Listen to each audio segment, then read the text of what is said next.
here we go. We are in place for another episode of This Week in Photo. This is episode number 517. Folks in the chat room, thanks for joining us.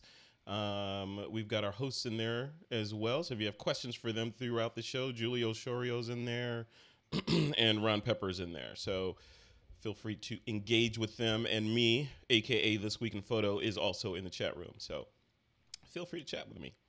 All right, guys, so we're going to start the show right about now. I'm just going to do a quick tease and then run the intro, and then we'll drop right into this week's episode. Here we go. On this episode of This Week in Photo, it is all about Nikon finally going mirrorless.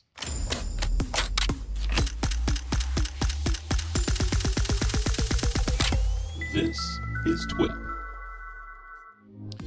All right, so if you've watched This Week in Photo for any amount of time over the past, I don't know, what, half a decade or more, you know that I'm always talking about Nikon going mirrorless and mirrorless photography and Canon and all that. Looks like they may be going mirrorless, and we're going to talk about that tonight on the show. Here to do that with me is Mr. Giulio Sciorio and Mr. Ron Pepper. Gentlemen, welcome to the show. What's up? Hello. What's up? Okay, let's do that. Well, let's do some introductions first, because both of you haven't been on in a while, and a lot of stuff has happened, including TWiP, going Periscope down for a while. So let's talk about that. Giulio, let's start with you, man. Small camera, big picture was how we met. I think you started that site, and we're doing all kinds of crazy stuff over there with mirrorless cameras. Give the audience that may not know who Giulio Sciorio is the elevator pitch about you and what you're up to now. Cool. Well, I've been a professional photographer since 2005. I'm known as the godfather of animated photo cinemagraphs, and one of the first professionals, if not the first professional, to come out openly in a big way and say, look, mirrorless cameras are the future. You gotta dive in. You're gonna end up with one anyways, so don't fight it. And then of course everyone just wanted to battle. Just wanted to scrap. People love a good fight, man. And now here we are. So and I'm getting ready to launch small camera big picture again after a long hiatus. And if you go to smallcamerabigpicture.com, you could just kind of sign in, and I'll let you know when it launches, but it'll be soon and awesome. We're going to talk about that. I really want to talk about that because I remember you were doing a ton of cool stuff on small camera big picture when we met. You were kind of one of the reasons why I wanted to kind of jump both feet into the YouTube kind of arena. So thank you for that. And looking forward to seeing what you got going on over there. Also on the show is Mr. Ron Pepper. Ron, whenever I think Ron Pepper, I think panoramic photography and, what are those long words that they use? Equilateral, rectilinear, what? Yeah, equirectangular projections. Yeah. So tell us about you, man. What's your elevator pitch and what are you up to? You're pretty nerdy, but this is a really nerdy part of photography. There's a lot of math involved and all that, but yeah. No, I'm part of the Lay Low trio as well, where I've I just moved, so I'm set up my new. Maybe this will be my new broadcasting little corner. I don't know, but I've been keeping busy mostly with HDR. I'm heavily involved with the Photomatics team, where I'm the main photographer and I'm one of the representatives kind of by default. Yeah. And so it's keeping me busy, and I've been shooting less and doing less media things, and I'm really happy to be getting back into that, as we talked about last time I was on a couple of months ago. So I'm just happy to be here and get out there again and see everybody. Well, good. Well, I'm glad to have you on the show, man. This is good. I know both of you guys personally, so this is going to be one of those conversations that just flows. It's just going to be us chatting about stuff.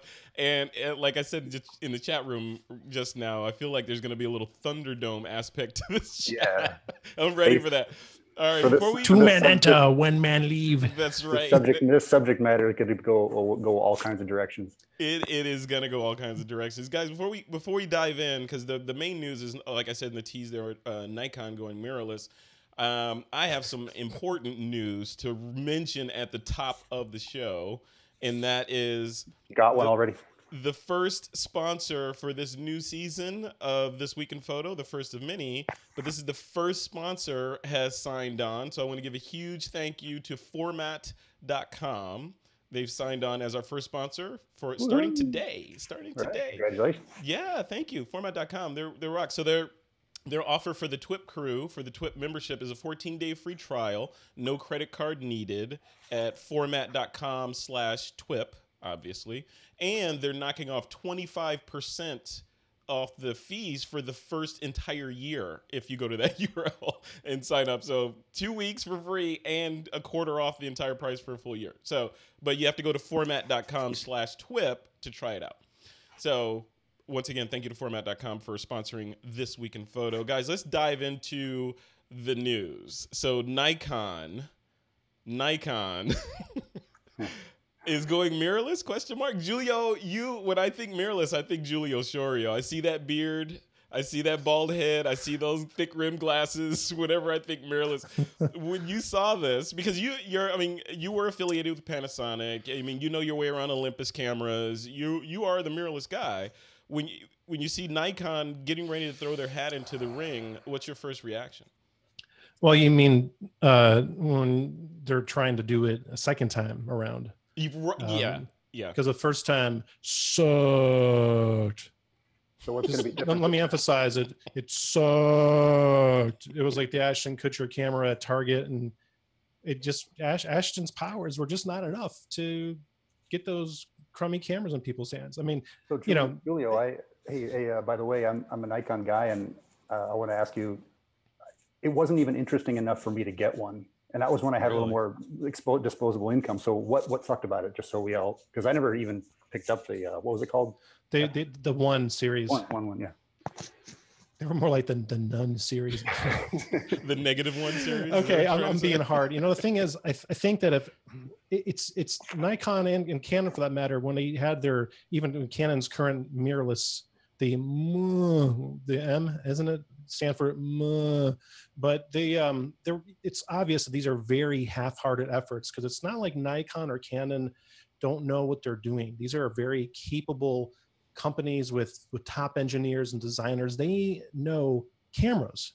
Mm-hmm. And for them to come out with that, it was both the M and the 1. For any of us that grew up around those brands, were like, these guys are kind of, it was almost insulting. We're like, this is, with all of your might, this is what you do. Yeah. And I am supposed to buy it. Yeah. I'm like, it's insulting. And then Sony comes back with the biggest pimp hand in years. And, you know, now Nikon and Canon are kind of like, well, you know, maybe we should do something about it before we end up, you know, becoming the next Hasselblad, which is still a possibility for Nikon. The news, just to put a box around this as we continue this discussion, is the bullet points are Nikon's coming out obviously with a mirrorless system, not just a camera, a mirrorless system. It's going to be coming out in early 2019, so that's still a ways out, right? And they are apparently there's going to be an adapter mount for the F mount for the lenses to allow you to use F mount lenses on the new mirrorless system. So it's going to be another Sony? Exactly, or insert camera name here. So Ron, tell me about what you think about this. So you're a Nikon shooter, obviously. Yeah. So you know your way around the brand. Olympus. And Olympus, yeah, for your mirrorless stuff. And you've been patiently waiting for what, 2 decades or so, right? So not really. I mean, you don't care, or do you care about mirrorless? Right? I do. I love my Olympus setup. It's not I don't use it for my main, like my real specialty stuff. I still use the Nikon, but it has its own particular reasons, and we can dig into that if needed. But there's some things that I think mirrorless is less good for. Mm-hmm. And my specialty of panoramic stuff with really wide angle shots is one of them. Yep. And it makes my life and my workflow easier to use my SLR. So that's cool. Now, sure, a couple of years ago, I would have thought, well, that's natural. Nikon comes out with one. I'll consider getting that. But I don't know if now those of us that are interested in mirrorless have probably already made that move, or we don't really need Nikon or Canon to come out with those. I think Nikon is doing it to stay relevant and stay healthy business-wise, but I don't know if it doesn't make me excited that they're coming out with one. And I'm also not one of those, for most products, I'm not one of those really fanboy types where I would never say, why would you ever use anything else? Or thank God so-and-so's coming out with this. Mm-hmm. I don't know. Let's wait and see. My idea is wait and see. And But have a that good wait and have a see, good reason for going mirrorless. If you have a good reason, you've wait probably and done it see already. has been, at least on the mirrorless side of the house for Nikon, and I would argue Canon as well. The wait and see phrase has been their business model as it applies to mirrorless, and we've been waiting and seeing nothing for a long time, and now it's going to be 2019 until we see something. I love Nikon. I mean, that's what we used to shoot in the Air Force. I shot it for a long time, and I just recently sold all my Nikon stuff, begrudgingly, because it has that heft and it just feels real, you know. Nikon's Nikon's ability to not innovate has been shocking. Well, Like it's unparalleled, right? So, yeah, well, it's almost, you know, Canon's out there, but, you know, similar, I guess. But for I don't know how many years now I've been saying, because one of my main things in my shooting is bracketing. If you ever hear me talk about photos, bracketing is going to come up somewhere. So because it's all bracketed, so it's HDR fused together. Yeah. And I need that. That's part of my thing. So I have special equipment so that my Nikon does it more openly, and I can program it to do what I want. There's no reason for that, Nikon. Yeah. Why not let me just shoot at two shutter speed spacing when I'm bracketing? There's no reason. It's all those little things, and it's the and Giulio, I want to get your thoughts on this. So there's the, you know, why not Nikon, or Canon, or insert manufacturer here? Why has it taken till 2018 or 2019 or 2020 for us to do this, when companies like Panasonic with Lumix, Sony, hello, you know, Olympus, they've been innovating and they've proven the market. They've basically done all the market research for a Nikon out there for them to just like, hey, let's just copy that body and put Nikon on it, and make an adapter. Giulio, why haven't we seen that until hopefully 2019? I think it's just very conservative politics internally of not wanting to go all out, and a lot of, I guess from my experience, a lot of the Japanese companies are like that. Sony's not like that. Sony's like, we're just going to put it out there, even if it's really just unfinished and sloppy and whatever, but we're going to put in a few really badass features and market the hell out of it, and people will buy it. And that's what happened. Real quick shout out to Trevor in the chat. He says, at this point, mirrorless are pushing beyond the boundaries of what a DSLR is capable of. So not only do they have to develop a mirrorless camera, it has to be better than anything they have. And that is on the point. I mean, you know, the D850, that thing was just awesome, except for the video just totally sucked. I'm like, that technology exists. They could have put just baller video in there and really just crushed it for another year or two. And instead it kind of like, you know, more the same with kind of sort of better video, but it just kind of like, dude, it's like they just need to go all out. And I don't think people are asking for a ton of crazy stuff. It doesn't have to be like 5-stop IBIS or anything. That'd be nice. But if they just took the prism out, put a killer EVF in there, even if the body was the same size, and you can just put your lens mounts on, people would be happy with that. And then later on come out with a slimmer body with the same F mount, and just put a simple adapter that transfers the pins or whatever, and be done with it, and not like try to like, oh, just keep waiting. People are like, dude, hell with you. I'm going to go to Sony. At a certain point, we're armchair quarterbacking, right? So we don't know what the, you know, from an internal perspective of the Nikon factory and their glass works and all that. So we don't know what it would take corporate wise and what their bank account looks like in order to do this stuff. And, you know, Sony is this giant hungry gorilla that's growing, and then you got all these mirrorless players on these smaller mirrorless with micro four thirds growing and nipping at their heels, and then you got people like Ron Pepper that are diehard Nikon shooters, and they're on the fence. You know, should I go mirrorless? Should I not? Maybe not. I need something better, but for what I do, I need my DSLR. So they've got a lot of gods to appease. So so Ron Pepper, do you think Nikon is hamstrung in terms of, you know, the longer they wait, the thicker the quicksand and the more the gravity pulls them down into it, and the less is going to be, you know, they'll have the less ability to escape it? I think business-wise, that's true. I think they're being less and less relevant, and I think they kind of have to do this.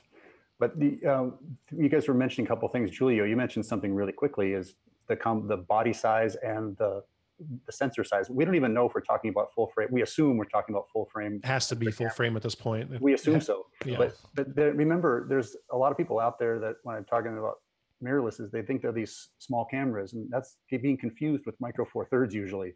It's like if you're interested in going like a smaller size, this is probably not going to be for you. Yeah. Because I don't even know why. I don't know why yet. I hear people saying they're going to have to come out with a new line of glass, but why? Isn't the reason really to use your same good full frame? That would be the gravity glass that Nikon has, is the glass, right? Yeah, and for that reason, I'm not a big camera engineer, but they should be able to go with their same mount, shouldn't they? The body will look a little strange, but they have to keep the F mount. Yeah. Yeah, it's going to be, there's a whole thing I was learning about the Sony, where there's just a distance from sensor to body, the edge of the body, where you have to have a certain amount of space and et cetera. There's a whole bunch of smart things you have to know about, but they're going to have to make, I don't see why they would make a full frame mirrorless camera that's not going to use your good glass, and you're going to have the advantages of mirrorless with the good glass and the full frame sensor. And that just really means features. It doesn't mean that it's going to be significantly smaller size. So I just think that's something that shouldn't be part of the consideration, is that you're getting a smaller box. Yeah, I mean, when I think of this, I sold like 5 different Nikon lenses that I owned, and it reminds me, Fred Hasser in the chat is saying, I have a fortune in Nikon glass, and that's why my first hope is for an F mount mirrorless, smaller or not. I agree with both of those points. So F mount, absolutely. All their money is in F mount. If you don't support the F mount, which they say they're going to do with an adapter, but if you don't support the Nikon F mount, what's the point? If I'm going to switch, I might as well switch to something like a Sony or a Panasonic or a Fuji or Olympus, right? I'd be really interested in knowing why they're saying they need it. Like the other thing is the size. So on the size side of it, I shoot Lumix, Panasonic Lumix. My camera of choice right now is a G9, and it's a good size, but I actually like it better with the battery grip on it for what I shoot. I like a big hefty camera because I just like the weight of it. But if I'm just going out on a walk around the park or around the neighborhood or whatever, I can get I have a smaller body as well that also uses my micro four thirds lenses. So I'm not going to depend on one camera to suit every situation that Frederick's going to be in. Right? I don't know. What do you think, Giulio? I mean, is it like, I don't know. I mean, I'm confused at what Nikon's doing. Choose the right tool for the job in the situation. Well, the thing is, I said it a moment ago, it has to be full frame. That's really for marketing purposes. Full frame, it's so overkill what we're getting out of the latest sensors. They're so amazing. And full frame is like the Hemi of the camera world. Yeah, they're just overkill for like 99% of what people shoot. But I meet people on my photo walks all the time. They're like, I'm going to go get a full frame camera. I'm like, oh great, how was that? Cool. How's that going to help you with your photography? Like, I don't know. Someone just told me, or they name off somebody that they respect, that I have to have full frame, and it's totally not true. The sensor is important, but it's the most important thing is that the camera is not a roadblock. So if the Nikon comes out, however they do it, and I do hope they come out and be very successful, that's good for everybody. If it comes out and it's got really just awesome usability and you're able to get to your shots faster than ever before, and I'm not talking about fast with just AF, but operation wise, and maybe you can transfer, I don't know, something crazy like transfer RAWs really quick to wireless to. It's got to do some magic, right? A Narbox or something. There's got to be something, and I think, oh, hey, here's an idea. How about not to have crappy software bundled with the camera? That would be a first, actually. So Nikon, that's a free tip. Why don't they just not put any software with the camera? We don't need that. That's how bad it's got, right? But what if they did? What if they did? Take it out of the price. Don't bother with the software, and it'll be good. But if Nikon's listening, the idea is that in your mirrorless camera, maybe this is what's been holding them back, is that they don't want to give up any of what we like about DSLRs. My thing is when I take my mirrorless camera, say to sports, and I would only take it to sports for fun, like my kids' stuff and all that. Yeah. And I'm frustrated by the way my Olympus operates sometimes, because I love my Olympus, but there's some frustrations, like where if I get a shot, it takes a second to do its processing before I can really start again. So unlike an SLR where you just snap away, the mirror goes and you're immediately ready again. If you stop shooting on that camera, it'll take a couple of beats before it's ready for you again, before the EVF opens up again so that you can see again. And so little things like that, I hope they're trying to attack that, and hope they're going to say, listen, we didn't put out a mirrorless until we could solve all the problems that there are some. We could solve all the problems that mirrorless brings up. We didn't want to take a step back in any areas. I hope that's why they held back so long. That's what I'm hoping for. I mean, that from putting on my marketing guy hat, that would be that'd be some easy copy to write, right? So you know, true. You've been waiting for a decade. Yeah.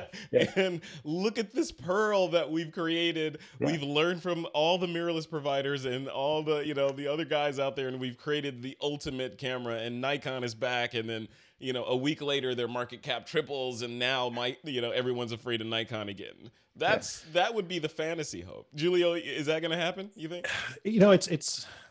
It's possible. It's possible. I remember when I was shooting, because I shot Nikon film and Hasselblad for years, and when the N90S came out, the N90 was like, all right. When the N90S came out, I was like, oh, damn, this is it.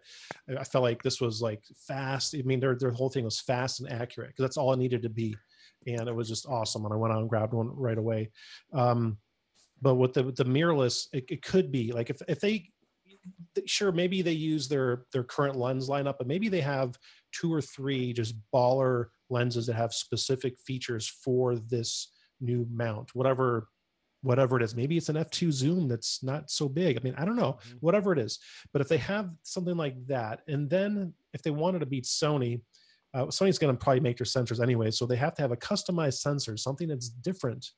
It's not to be better, this has to be different. And then, of course, beat Sony on the usability.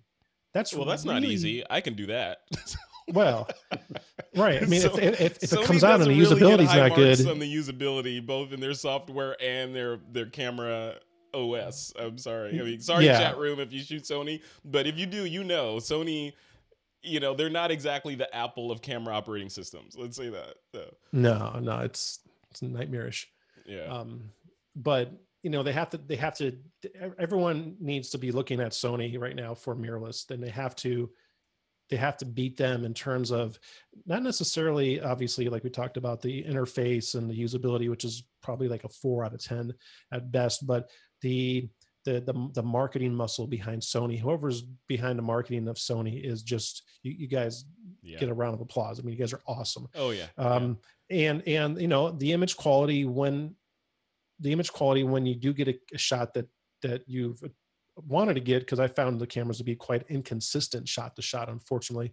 When you do get it, it's like, wow, it's really cool, but it is like so much detail for what I do is photographing people. I'm like, I don't need to see eye boogers. Like, it's the right tool. You don't need to see them. You don't need to see things before they happen. And you hit it right on the head, G, with the Sony's marketing department being on it. And it doesn't take a whole lot to be on it. I don't think it takes money to be on it. And Sony, I remember Sony got downgraded a couple of years ago to a penny stock. You guys remember that? They got downgraded to a penny stock. And this was when they were like spinning off divisions, and the only 2 profitable divisions, I think, within Sony were the digital imaging division, i.e. digital cameras, etc., and PlayStation. That was the only ones that were keeping the company alive. But then you look, like, from a consumer perspective, you look at, okay, where are they spending their money? Go to any trade show and look at any photography trade show. Look at the largest booth on the floor, and you'll see a Sony world over there, with all their Sony and whatever, their spokespeople there. They're giving away cameras, and it's just a Sony wonderland. They dump a lot of money on every trade show, and then you look at billboards and magazine and internet and on. They're spending money they're spending money, and then they're backing it up with a product that does magical things for photographers. So that's a 1-2 punch if you need that full frame multi-megapixel sensor, right? So Ron, before we jump on to the next topic, I want to get your thoughts on, so you're with Nikon now. The goal is, let's just paint a utopian future. the goal is Nikon will create a camera that you'll be like, okay, this is the obvious jump for me because I have all this glass and I want to move over there. It's F-mount, it's perfect, and it's got all this new stuff. Would that tempt you, even, because you're a Nikon shooter, would that tempt you to move to whatever this new system is? Or would you just be like, you know what, Nikon's now going in that direction, so I don't like that, I'm going to go to something else? And the reason I couch it like that is because the last piece of Nikon gear that I spent good money on was their 360 camera. Remember the 360 camera that I bought that thing? That was one of the few pieces of photography hardware that I actually boxed up and sent back. Was it the key mission? Talk to me before you buy anything panoramic. The key failed mission 360. Yeah. So what do you think, Ron? Are you gonna gamble on them with a version 1 product? I'm going to be looking at it with interest, but I'm not all that excited. It's funny. Maybe it's a stage in life where I don't just go out and buy the new thing anymore. Mm-hmm. I have lots of stuff to spend money on already. So I would have already gone Sony if there were just a couple little things that make me really spend, because the one I want is the really high res rotating, overlapping for panoramic, right? So I want the really high, what is it, 52 megapixel or something? That's a ridiculous number for most people, but I actually have a rare use case for the high res. So I think it was 42. Anyway, there's still a few things that are not just perfect on the Nikon, on the Sonys. They're good. If I needed a camera now, I'd get one, frankly. And I'll look at Nikon the same way. I'm not like you're building me up as being really tied to Nikon, but that's what I use and I like it, but I'm not that stuck with it. So I'm going to look with a lot of interest if I can use my same lenses, if it gives me the fabulous mirrorless things that I'm looking for, like that bracketing control. It doesn't have to be mirrorless, but for some reason, only the mirrorless camera manufacturers will open up so I can do that. I don't know why, but it'd be the biggest fail in the world if Nikon comes out with this and doesn't even open up that function for us. It's just software. Yeah. So I'll be looking at it with interest, but I'm not overly excited about it. It was inevitable, and it's about time. And I wonder when I think of these kind of moves, and I just put this in the chat room. When I think of these kind of moves, I think of in terms of being late to an already mature market. I think of GoPro with the Karma drone versus DJI and all of their. You remember that, Giulio? the Nikon Karma. You've waited long enough. Yes, yeah. Here it comes. Yeah, and not only, I mean, if we rewind back to the TWiP when we talked about GoPro and the Karma, not only did they come to the market late and overhype the product was falling out of the sky. So drones falling out of the sky, an inferior product that's late to market, kiss of death for a marketing department. That's almost like, I don't know, how are you going to deal with that? So I don't know. Closing thoughts from both of you guys. Giulio, we'll start with you on Nikon mirrorless. This is it, I think, and I think Nikon knows that this is more or less their last chance to get a foothold in the next generation of photographers. Now, mind you, I see a lot of people still shooting Nikon DSLRs and Canon DSLRs. It's because they're really good cameras, and as long as you're okay with what you don't get, then and you're cool with what you get out of it, then they're great. But as far as like being known as like a leader, this is really their last chance. They can't mess it up again. It's if they do, they're going to be the next Hasselblad. They'll get gobbled up by some conglomerate, or maybe they are already. I don't know. But they'll get muddled down into a Hasselblad situation again. Yeah, or Google will buy them, right? I don't know, why would Google buy them for? Who knows? Why does Google buy anything and kill it? So. They would just buy it and sell it off to DxO anyway. That's Google's thing. They buy companies and they like, it's like buying an old farm animal. We're like, we're just buying you to put you down just because we know it's time, and they're going to bring Nikon to the barn and give it a little bit. You heard it here first, folks. Giulio likens Google buying Nikon to buying an old farm animal. They're going to, bring it in. They're going to pet it. Oh, it's good. And they're going to put that like zapper thing up the head. I'm optimistic though, guys. I mean, we joke about it, but I still love Nikon.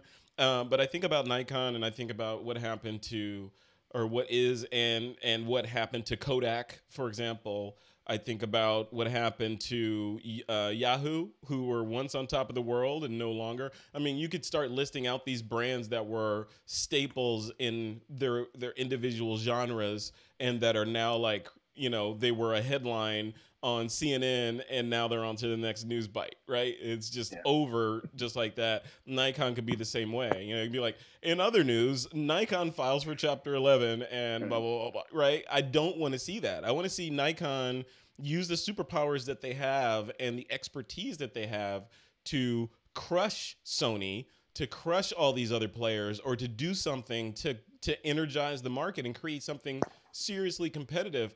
But based on their track record, it doesn't seem like it's going to go in that direction. Ron Pepper, what do you think, man? What are your closing thoughts on Nikon mirrorless? I would say, dear Nikon, you could have gone a few different ways. You could just keep doing what you're doing and it wouldn't be as big a market, but keep making great glass and keep supporting those things. And that's going to go on forever, even less and less. But if you're going to go this route, you got to hit it out of the park. You took the time, you've been watching what everybody else is doing. I hope you've been listening to the pros and the cons, because there are pros and cons with both kinds of cameras. Got to hit it out of the park. Yeah. It would be so embarrassing if they don't. That's the word. That's the word, embarrassing, if they don't. All right, guys, let's move on to the next topic, and that's DxO. That's another brand that's kind of made its name. DxO made its name in a couple of areas, specifically in their DxO Mark score and how they score different lenses and cameras, etc., which they were attempting to be sort of an industry go-to metric for that sort of measurement. And then also they launched a little camera that plugs into your iPhone. They've got software. They bought Nik software. The news is, I'm going to read the headline here. This is a headline from Petapixel. DxO confirms bankruptcy and says Nik collection update is still on track. So, this is a sad This Week in Photo. Before we talk about that company anymore, didn't you also buy that camera? I did. I have it. It's in a drawer, and it's probably in that drawer right there. Yeah. And it's cool. And I said this on the show, actually. I was talking on This Week in Photo when that thing came out. It's a great little camera. The DxO 1 is what we're talking about. Plugs into your iPhone. It's got a FireWire jack on it, the lightning jack on it. Plugs into your phone and gives you a bunch of features and better optics, etc., than your normal in-camera phone does. The problem that I highlighted when they launched it was the camera that's in the phone is already pretty dang awesome, and they keep getting better and better, and it's integrated with the software and hardware, and Apple they're about to become $1 trillion company, and they're clearly not slowing down on innovation. Can this one company build something that you have to actually remember to charge and plug in order to get a marginally better photo? And I think the answer was that people are like, not so much. I don't know if I really need to spend that much money to have something that's marginally better than what I already have. I don't know, Ron. What do you think? I think with a new every year plan, with the cameras getting like you said, pretty solid. I mean, that iPhone camera now it makes me leave my camera home. It's more beautiful. And more often. It's fantastic. Yeah. It is what it is. It's the new pocket aim and shoot, and that DxO is not getting updated, right? You don't get a new one every year, do you? New glass? No. Yeah. But they can update the firmware, but that's obviously that's it. It's kind of weird, and I guess they're looking for the traveling Nik collection to save them or partially save them anyway. The poor Nik team, man. Interesting moves. I mean, the DxO makes good software from there. They had amazing raw conversion software forever. Yeah. And they patented it. Didn't they patent that control point technology where you drop a pin in an area and it sort of examines the pixels around it and you drag a slider, kind of what's in Snapseed right now, right? That was Nik, wasn't it? It was Nik. Yeah. DxO though, yeah.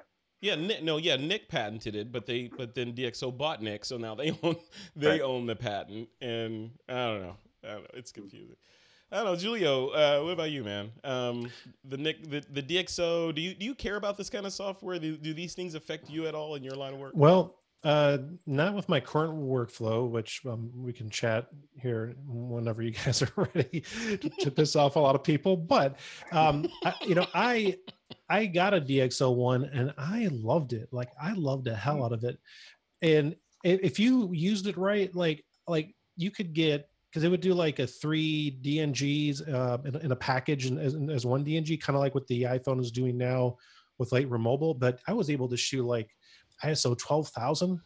And once I put it, if I ran it through DJI, if I ran it through like DxO software, it actually looked really good. It was just a little slow and it was a little expensive, but kind of if I remove the artist side, I mean, look at the business side, they just blew their wad in marketing the hell out of that thing. They should have just kind of just not spent so much money in doing all these trade shows and all these big magazine ads, which are kind of useless for a product that's so niche. Because photographers, I don't know what it is with photographers, we don't like to take on new technology and try to utilize it in our toolbox.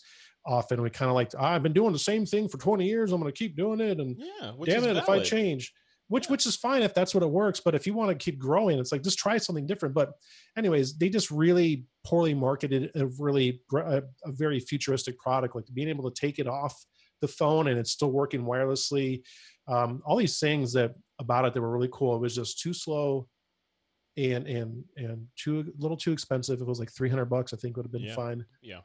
Maybe the fact you had a 1-inch sensor on you could put it on your iPad and like this gargantuan screen and get DSLR close to DSLR quality photos out of it. The hardware and software are fantastic, but in a lot of ways, because of, I mean, if you zoomed out and looked at the timeline, in a lot of ways, it was a cure in search of a disease, right? Because in an already healthy body, because the iPhone and Android, I would argue, the mobile phone ecosystem is pretty robust. I mean, the Huawei's, the Samsungs, the Apples, they're throwing like buckets of money at computational photography algorithms that work in concert with your phone OS, that down to the pico whatever know what your optics are doing. So they're fine tuning all this stuff, and which makes the argument for the marketing people at DxO that much harder.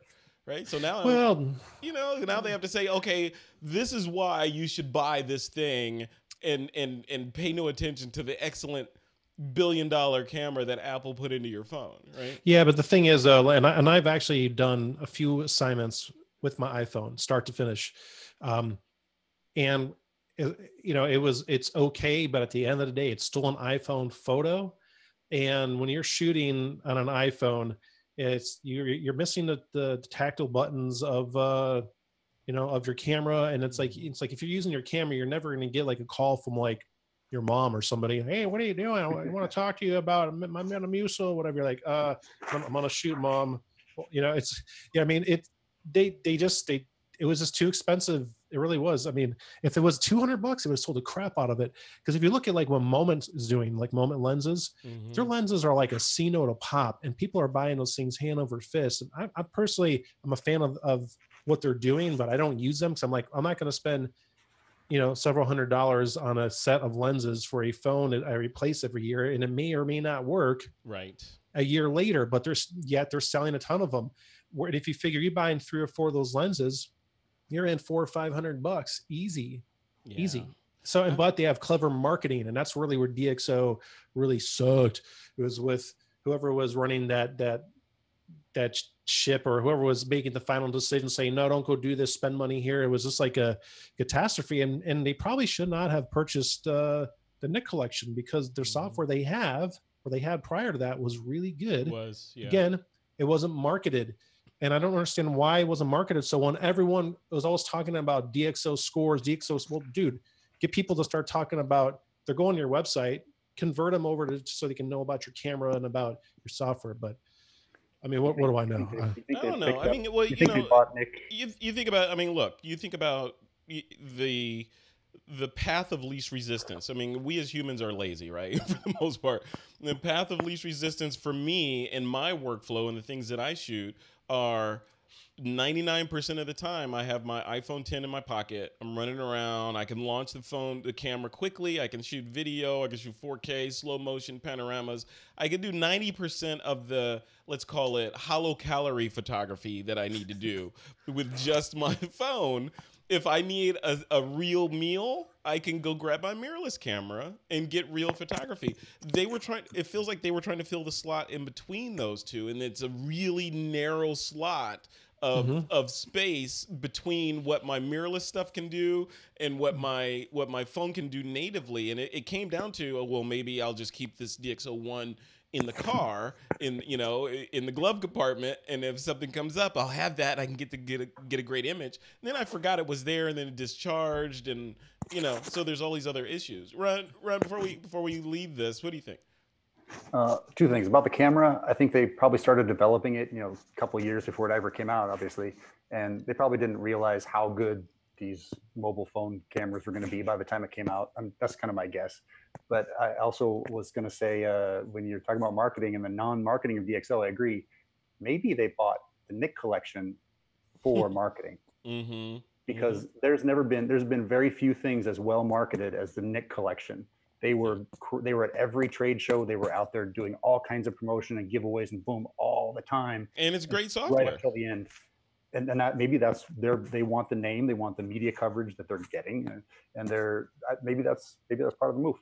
Yeah, I don't know. Well, let's wait and see. Maybe they'll pull a rabbit out of the hat, on the other side, it wasn't expensive to buy it. Yeah, on the other side of it, I think this is just evolution in the photography space. We're seeing. What was it? Just the last episode or episode before last, we talked about SmugMug buying Yahoo. When would you ever think you would have said that sentence back in the day, right? I mean, Flickr. SmugMug buying Flickr, and Flickr was the 500-pound gorilla, right? In photography. In fact, most of these other companies were looking at Flickr. I'm sure they had whiteboards of Flickr's user interface flow as they developed their own stuff, and now SmugMug is big enough. Granted, they've been executing, and now they're big enough. And Flickr got small enough to get acquired by. It's a crazy time, which means everything's on the table. Like DxO filing bankruptcy, Nikon, they're about to shoot their last flare in the air, and hope someone sees it. It just goes on and on. I mean, what's going to happen next week? It's crazy. If I recall, didn't Yahoo buy Flickr? Yeah. To kind of save Yahoo at one point. Yeah. That's how I recall it. Yeah. Well. It's like, come on aboard the Titanic. It's all safe. They really went. We got Melissa Mayer here. She's gonna laugh our way to success. Pay no attention to the iceberg. We got this under control. All right, guys. We're at the end of this segment. Thanks for covering those two topics with me. I want to remind the chat room that get your questions in there. Christopher Berry, the TWiP community manager, is in there holding down the fort, and he is collating your questions, copying and pasting them into a Google document on the other side of my screen here that as you type them in, so I don't have to scroll through the chat. When we get to the TWiP or to the chat segment, I'll be reading those questions. So please get your questions in as soon as possible. We're going to get to that segment right after this next one. And once again, I want to remind you guys that we do have a brand new sponsor on This Week in Photo. That's format.com. Head over to format.com/TWiP, and you'll get 25% off your first year and a 14-day free trial. That's format.com/TWiP. All right, guys, let's jump into our featured discussion. The featured discussion is twofold. This is featured discussions, one for each of you, because each of you are experts in your respective field. Giulio, we're going to start with your featured discussion. I'm about to throw a stick of dynamite into the chat room. So I'm just going to kick back now. I'm just going to brace yourselves. Giulio says Lightroom CC is the future of workflow for professional photographers. Lightroom, and if you know Lightroom, recently Adobe split it into Lightroom Classic, which is the Lightroom we all know and love, and Lightroom CC, which is kind of a cloud-based version of the digital asset management app. Giulio thinks the cloud version is the future. Giulio, you're on the stage, man. I'm putting the spotlight on you. I'm telling you, it is the future. We got to gladiator. We got to think outside the box here. Try to think out. Okay, the launch was rough, and I was all over social media being like, "What the hell are they doing to Lightroom?" And then I realized that I was using Lightroom CC, which is now here's where the confusion starts, which was classic, which is now classic, but I was using that for the longest time and then putting my images on Lightroom Mobile, which is now Lightroom CC. Mm-hmm. Are you all confused? Because it sounds confusing, but you can see like how this would confuse people, and the rollout was just like, it was bumpy. It was like, just going to go skateboard down a mountain, basically. But once I started using it and I calmed my ass down, I was just like, yeah, this was great. So little by little, I've been moving all my content over to Lightroom CC. I'm about 25,000 images. I got about 150 more to go. I'm going to be basically maxed out.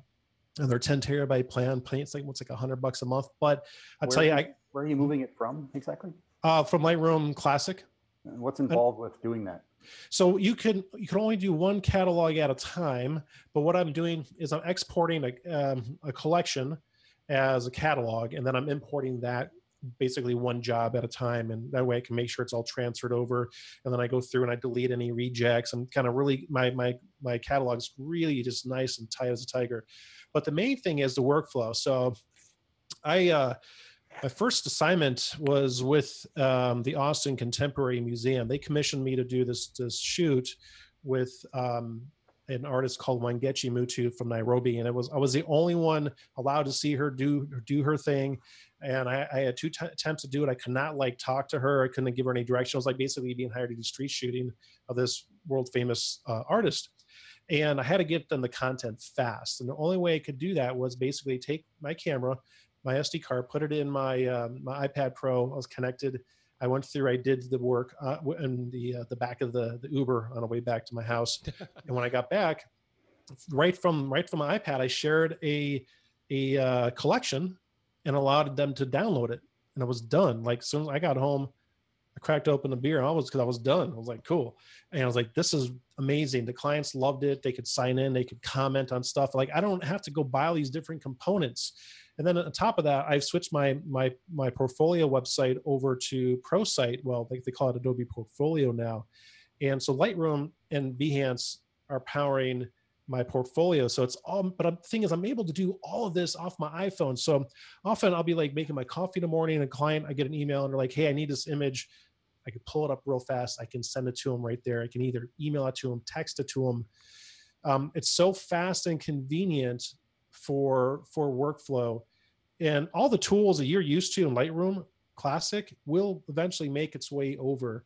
Yeah, see, that's CC. the caveat though, and that's what I want to challenge you on, because when I look at Lightroom CC and I think consumer amateur, and not saying amateur in a negative connotation, but amateur as in not, paying your mortgage with photography. I don't think professional. When I look at Lightroom Classic, which is the normal Lightroom, I think powerful. I think, I can extendable. I think I can, lock it into Photoshop and do my work. I think workflow when I think the other one. Neither one is perfect. In fact, Steve in the chat room is talking about, people moving to Capture One, which I'm looking at as well.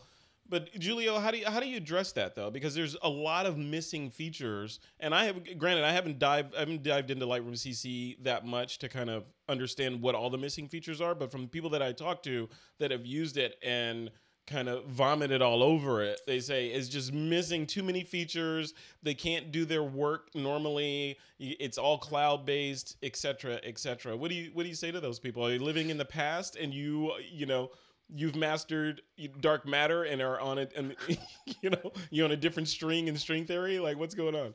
Well, you got anybody who's watched the show that knows me, and I know you guys know me as someone who's always the first soldier on the field. I'm doing better at avoiding all the arrows. You are, yeah. But I see this and I'm like, oh, this is amazing, because I've been trying to do wireless workflow for years. I blogged about it with small camera, big picture and stuff. But the thing is, if your workflow right now is reliant on Classic, stay with Classic. Don't change. Yeah. You could always just take your pics, your finals, and put those in the cloud on CC. So at least you have a backup in the cloud, right? Because your drives will fail. You can have 5 drives in different places. All those drives are just little records spinning. Eventually, they'll fail.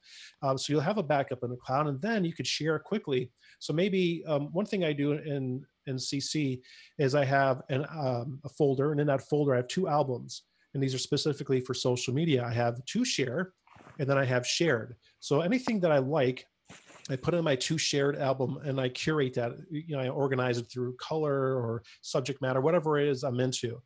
And then when I share it, you can share it right from Lightroom CC on your phone. Then I move it over to the shared album, and then I can kind of recycle them over time. So that alone, even if you still need CC for a specific, or excuse me, Classic for a specific workflow, you could still use CC because eventually it's all going to move over to it. It's going to move over to it anyways. Now, Capture One Pro is an awesome piece of software, and if you have a Sony, you don't own Capture One Pro, you just got to get it. It's well, really free, good. right? I mean, Doesn't it come with Sony? At least a limited trial version, right? a limited version, yeah, but I mean, it's like $70 to buy the full-fledged version for Sony. Just buy it. Yeah. And if you really do, if you have a specific workflow that like for like Digitex, when I do commercial shoots, I hire Digitex. They come with their cameras and they're using C1 Pro because it tethers, everything tethers really good to C1 Pro. I'm not going to be like, no, you got to run cards on my iPhone. It's no, use C1 Pro. Yeah. And it's a great piece of software, but for my workflow, which is very minimal, I do most of my work in camera. When I get it into Lightroom, I do a little dodge and burn, a little color work, and then I deliver. Tools I have now. You're not doing lens correction and vignetting and all that stuff. No, right? I find personally that digital cameras have been beyond the point of good enough since like 2011. And when you start adding digital corrections to it and lens corrections and vignetting corrections, then you go back and you add a little vignetting in, you add a little grain and all that stuff. It just really looks so digital and gross for me, for my work. I don't apply those settings. Most of the time I don't use noise reduction, which I have in Lightroom if I want to use it. I don't do lens correction, which I have somewhat because Micro Four Thirds cameras have the corrections built in, but often I'll just turn them off. For my workflow, it's freaking awesome. And like I want to update my website, I can go out and have coffee, update it on my phone. It automatically will update my portfolio on my pro site. I don't have to render out, then re-upload them, SEO. It's done. Yeah. It's done, dude. I'm like, I don't want to spend my life messing with stuff. I got a Drobo I bought a year ago for like $1,500 with drives. It hardly mounts anymore. Yeah. I'm waiting, dude. I'm gonna give that to Google, and they can take that and Nikon in the barn and just like, you know. Yeah. Well, that's a whole. It is that's a future, a whole but other discussion, right? I mean, if you get your workflow nailed and all that, we're not even going to dive into the privacy concerns and the all your eggs in one basket that belong to the Google, that or the Adobe. You could always back it up separately. You can always back up your files on a local drive and have that synced separately. But here's the thing: we were just talking about these getting better and better, right? Mm-hmm. So just imagine that your iPhone is now as good as a let's just go be crazy. Say it's the quality is as good as an A7R3, right? And you're like, oh, I don't ever need anything else. This is amazing. It's on my phone. So are you at that point going to take your photos, plug it into a computer, download them, put them in a Lightroom Classic or Capture One or Luminar or whatever you're using, do your edits, then render it out, get it back on your phone just to share it and to deliver it to your client? Or are you just going to use the camera in Lightroom Classic, which is awesome because it actually does a raw DNG HDR. It's amazing. And then, just deliver it right there on the spot, right? Especially if you're in a time constraint, it doesn't make sense. And frankly, that's where it's heading. I mean, like I said, I've done assignments with my phone. Why would I process it in something else other than what is optimized for the phone? Yeah. And I know I'm going to soapbox and get off here, but, and guys, and I told you guys this before you even started rolling. I say this all the time. You can have the most badassiness of badassness camera, and you're taking this picture, and it's something just amazing. I don't know, aliens, naked chicks and waterfalls, something, maybe both. And you're already like on the DMV, you're changing your driver's license name to Zeus because you're a god. And you're like, I'm just going to be this pimpiness of pimp when on Instagram. And then you post it. It's on Instagram. It's on a screen. It's like the size of a transparency, and people are looking at it in Starbucks. And, that's where it ends up. So no matter what you do, guys, it ends up on Instagram or some social media site, and people are gobbling up with their phone. if you're awesome, you get a heart. If you're super awesome, you get like a thumbs up emoji or something like that. That's what you And live for. that is the freaking reality of the industry, like it or not, man. Yeah, All right. no, absolutely. Pepper, what do you think about this, man? I mean, the Lightroom CC versus Lightroom Classic versus putting all your digital assets in the cloud and letting Google manage them for you, the streamlined workflow. Where do you fall on all this stuff? I had so many questions come up during that rant. Rant. Yeah, that was Giulio's rant. And I use both. Like, I have a Adobe subscription, and I use them both. I use CC lightly because I use that to get it over to my iOS devices so I can share them. But I still have kind of there's so many things. I guess I have like the soft conclusion to say that, man, everybody has their things they need and the things they like. And yeah, it's workflow. Giulio here can get the shot 99% there in the camera. He doesn't need anything else except his iPad Pro in the back of the Uber. So that's awesome. I'm usually having to do a very delicate raw conversion and then combine images and stitch them and blah, blah, blah. So that's not for me. But for fun things and hopefully not professional things in my case, then I would use it. But it's not because of a quality issue. There's just so many questions, so many things. So you've got to find the workflow that works. And if I could do a job like you just said and have it done and delivered by the time you got back to home or hotel, I would do that. Yeah, I would use it. So that's the future. I don't have any hate for that idea at all. I think depending on one of the things it depends on is the final use, like social media and things. Mm-hmm. Absolutely, get it out there. You know what? Get out some say behind the scenes shots or some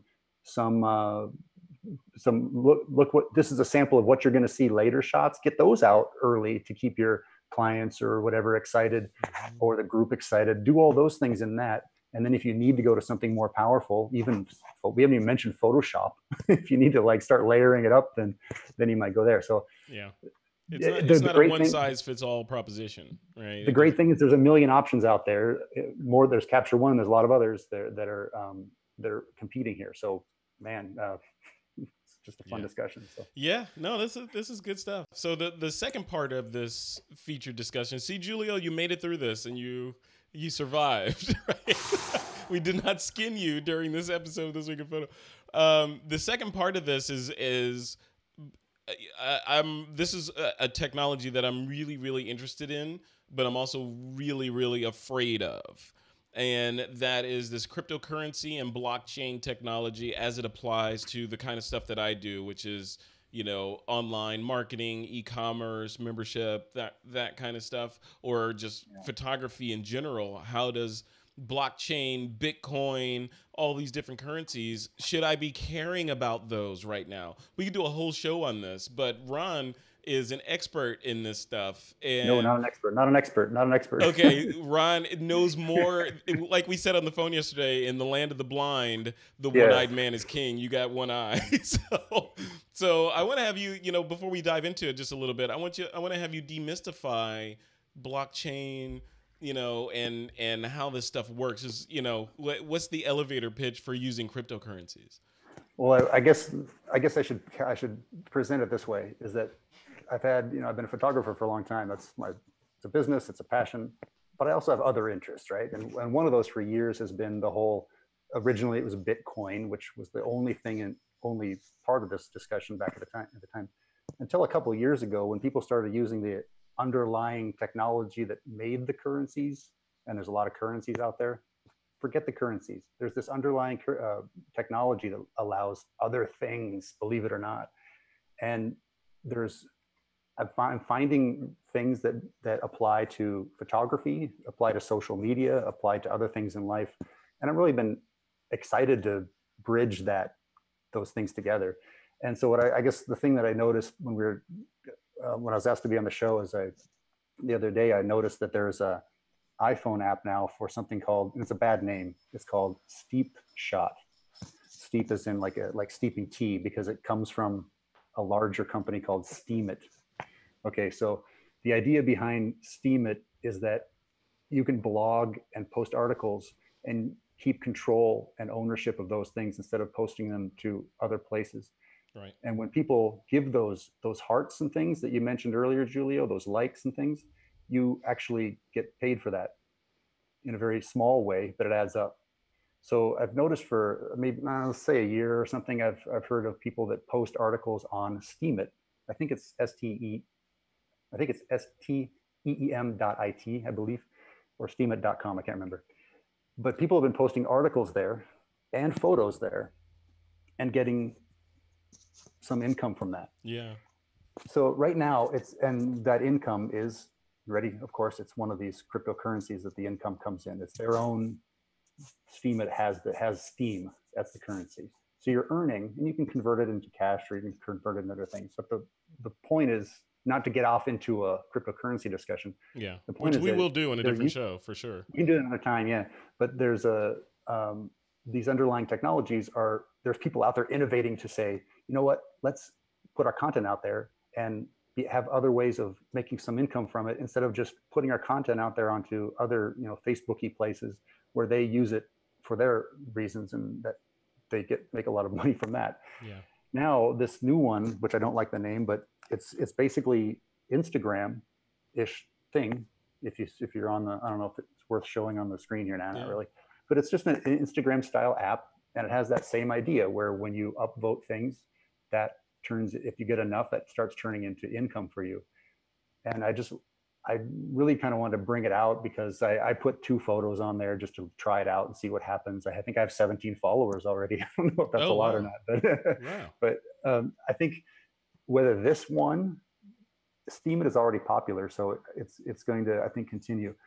But I think there's going to be solutions like this that apply to us, where instead of having Instagram where they have certain ownership of your images, where somebody else, remember that story where someone was printing images from Instagram, adding their own commentary, and then made an art show with it and was selling these things. So they were taking other people's photos. They'd never even met them or talked to them, but they were printing their photos, adding some commentary, making that was apparently a derivative then. Yeah, it's editorial, so that they derivative. could sell it. Yep. And that held up legally.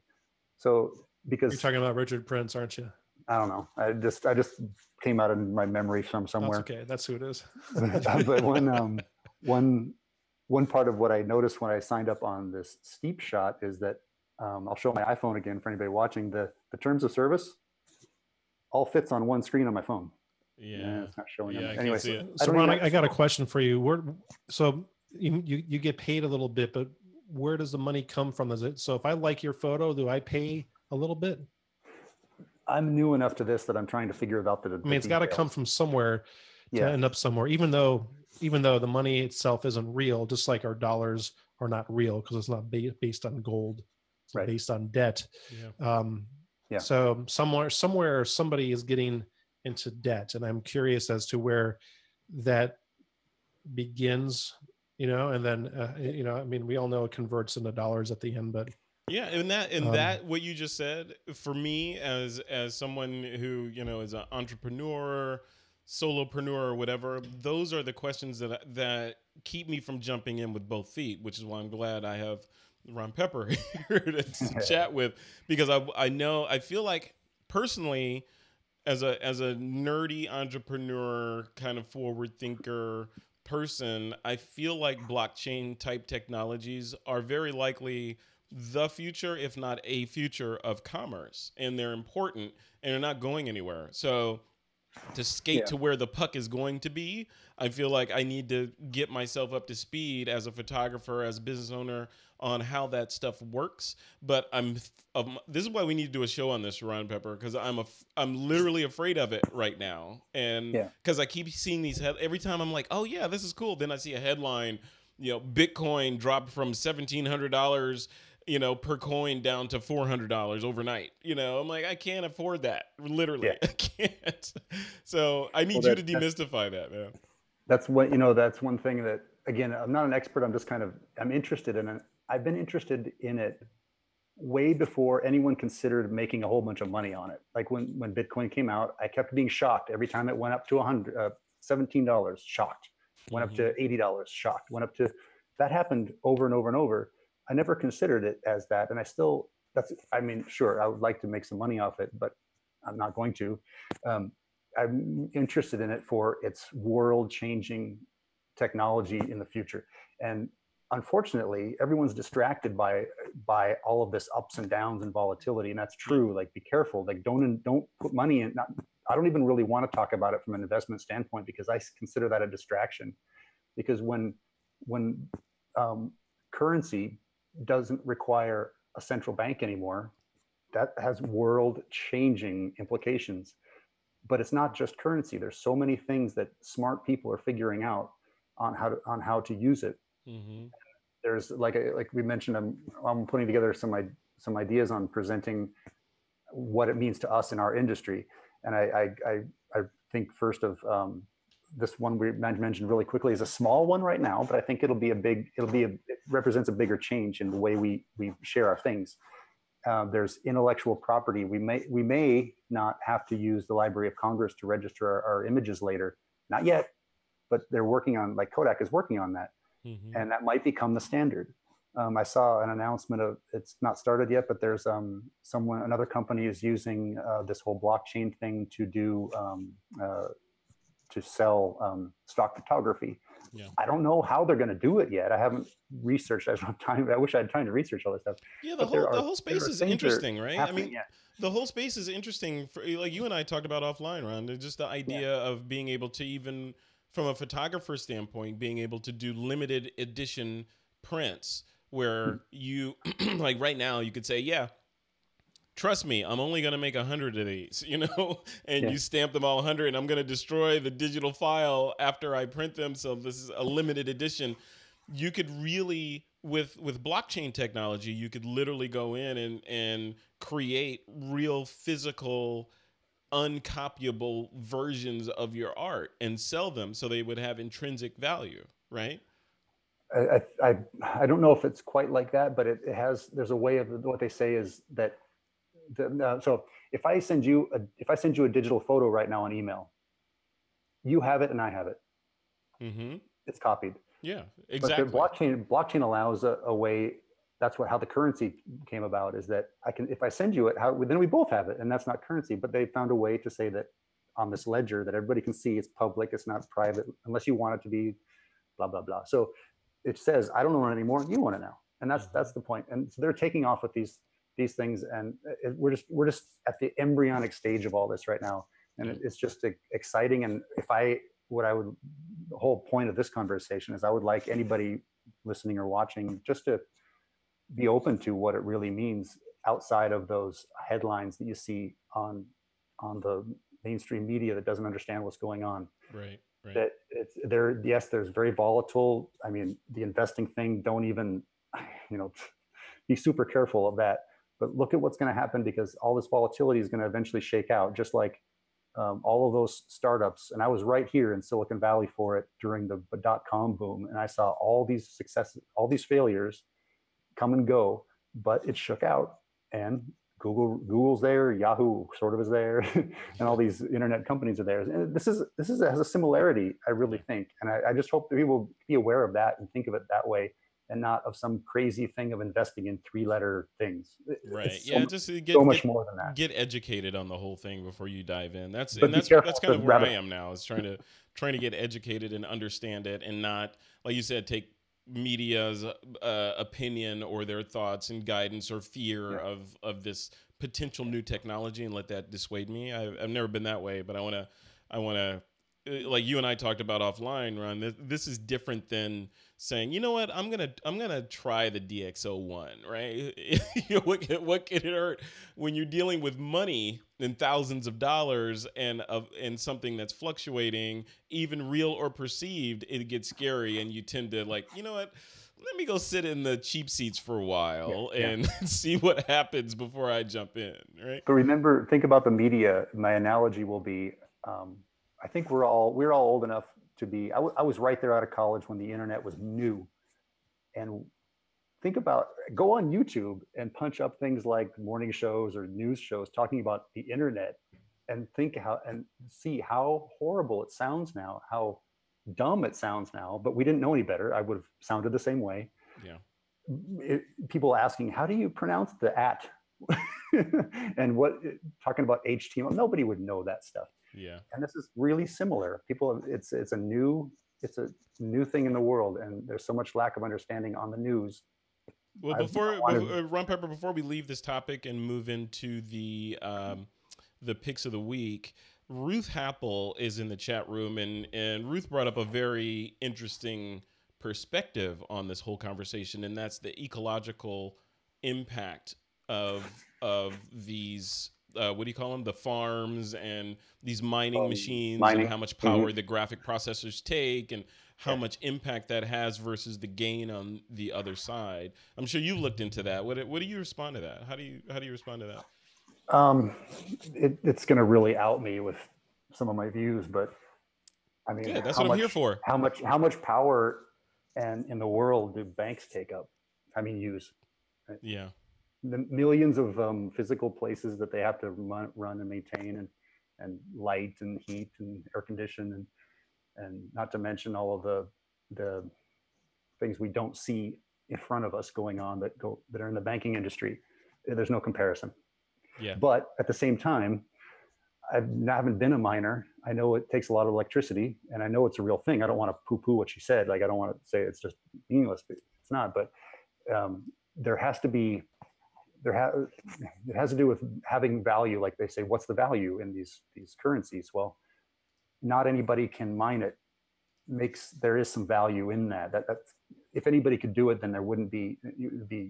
Anybody could go dig up gold in their own backyard. It wouldn't be worth anything. So again, I'm not an expert in the area. I'm just saying that usually there are two sides to these things. Yeah. And I have not added up the impact of the power, but I do remember seeing one of these kind of charts, what are they called, infographics or something, where it gave me the idea about the banking thing. So assuming this infographic I saw was true, not fake news or whatever, then it was pretty shocking about how much power mining takes compared to how much the whole banking industry takes. And I won't even get into the other problems of the banking industry. I think we can all figure that out. Yeah, subprime. Yeah. Yeah. All right, guys. Let's move on. Let's. There's so much talk. Ron Pepper, I want to invite you on to come on and do like a one-on-one with me, and just sort of dive into this. This is a deep mini tentacled topic when it comes to this kind of thing. I think it's important, especially from a photographer standpoint. Even if you're not trying to make money on your photography, if you want to use blockchain type technologies to authenticate and to do limited editions, or I don't know, you're a developer and you want to create digitally signed Pokemon that people can go capture. You know? Somebody did a couple. There are a couple of these things. I'll look it up more. There are some experiments out there and some art that's being done this way, and I'll get some more info. I'm trying to, like I say, I just need to find time to put together kind of a concise list and present it in a way that I'm not just talking out of my, Yeah. Let's say out of the side of your neck. There you go. Yeah. But at the same time, another thing that I would like photographers to do is when someone says, "Will you accept cryptocurrency as payment for shooting my whatever?" Yeah. It would be great if people were ready to say, "Yeah, okay." Yeah, that sounds like a Giulio thing right there, right? Giulio, you're trying to put everything in the cloud. Not really, actually. If you could not have to take a physical check, and you could just say, "Yeah, here's my scan this code right here and send me $5,000." Wouldn't that be great? Well, I just use, I take credit cards from clients. So yeah. I'm like, use your credit card, get your points. The thing is, I think the blockchain technology is amazing. And I think it's got a bright future for a variety of applications. But as far as the currencies go, that's something that no doubt behind the scenes, governments and the heads of the Federal Reserve and other banks, and maybe, to get a little secret society kind of, conspiracy stuff, but like behind the scenes, the masters of the puppets are kind of watching us, because really the power is within the money, right? Money is debt, and if you are in debt, you're essentially a slave to who owns that debt. Yep. If someone is saying, "Hey, you guys don't have to play in that realm anymore. We have a new solution to the system," because we're talking about the underlying foundation of our system, of everything in the modern world. And someone's like, "We're going to give you another new solution." By the time if somebody makes it simple enough where the average person that walks into Walmart understands it enough where they're like, I'm going to go buy my flip-flops with cryptocurrency, and they can leave, there's going to be problems. It'll if it's not controlled by like a big bank at that point, there will be somebody makes some mistake where they get caught in the spider web, and the feds will come down and boom. Yeah. You know, I hate to be that guy, but I mean, it's like, you think about it, like what was the guy that had Mega, right? What was his name Kim.com or whatever. The guy had Mega. Yeah. And they came and got him. He was doing stuff that was just pushing the boundaries. And as soon as he kind of stepped in that spider web, you know, they just basically came in, grabbed him, out he goes. So, you know, I'm not trying to be like fatalistic, but you know, but I'm going to be fatalistic. I don't see how in our lifetimes that there's going to be another monetary system. Well, we could go on and on with this topic, guys. I want to, like I said, I want to do a separate show on this. Ron, give us your closing remarks on cryptocurrencies. Yeah, the banks are the powerful, and they're not going to go down without a fight. But do they have to go down at all? Not really. I mean, this whole, from the currency aspect, that can happen without their permission. The only thing that can happen is they can ask their friends in government to squash it legally and threaten people for not hurting anybody. So like if we're exchanging these currencies and we're not hurting anybody, it's all voluntary between us. Yeah, they can arrest us for that. They sure can. Is that going to happen in America? I mean, it's happening. It has happened, I believe, in other parts of the world, or been threatened already. Is that going to happen here? I mean, I hope not. And I hope, I mean, there's going to be a lot of propaganda about it. But again, this is all, as long as it's all voluntary transactions, who's the bad guy there? Yeah. All right. What if when Nikon goes down, we just use like their lenses, which are no longer in production, as currency? Because if there's only so many lenses out there. Well, you're just bartering now. Well, isn't that kind of what's going on with, with anything else? Ron, that's Giulio trolling you. Don't take the bait. Hey man, if you have a lens that I want and I have something you want, we can trade. There you go. There you go. That's called value. Yeah. All right, guys. That's the end of our featured discussion. We're going to move into the picks of the week segment, and then we're going to dive into the chat. Just want to remind the chat room, get your questions in there. We're doing something a little bit different on this episode of This Week in Photo. I'm actually going to end the show. The streamed version of the show will continue, so the chat room will be active and all that. We'll continue the discussion, but the recorded version of the show is going to end after the picks of the week. So you folks that are subscribed to the podcast, this is an incentive for you to log on live next week and hang out with us, because the after party is where all the goodness is going to happen. So we're going to do that, but we're going to do the picks of the week, and then I'm going to terminate the show, and then we're going to continue in the chat room and keep going. So for this week's pick of the week, Giulio Sciorio, what do you got your eye on? I wonder. Well, I was going to say Lightroom CC, and I talked about that already, though. But I'm going to say my brand new, old but brand new EM1, EM5 Mark II. Oh, that's the first one I started with, right? No, this is the Mark II. Oh, that's the Mark II. Yeah, it's Mark II. Anyways, I've been liking it a lot. I'm selling my A7R III, and I'm moving back to Micro Four Thirds. I just really enjoy the Micro Four Thirds cameras. I didn't know you left. You left Micro Four Thirds and went to Sony, and now you're back again. Oh, dude! Since I left Panasonic, I switched like 6 times. Wait, you have an A7R III. You might want to trade. There you go. No, I want to trade for dollars. Exactly. Not cryptocurrency. Will you take Bitcoin? No, the thing is, like, I love Panasonic, and I was like, basically, I wanted to try everything. You know, I was very happy with Panasonic, but I'm like, let me just try. So I had a 2 5D Mark IVs. I had an A7R II for a while. I had 3 or 4 Fujis. And then, you know, I just like, they're all really good.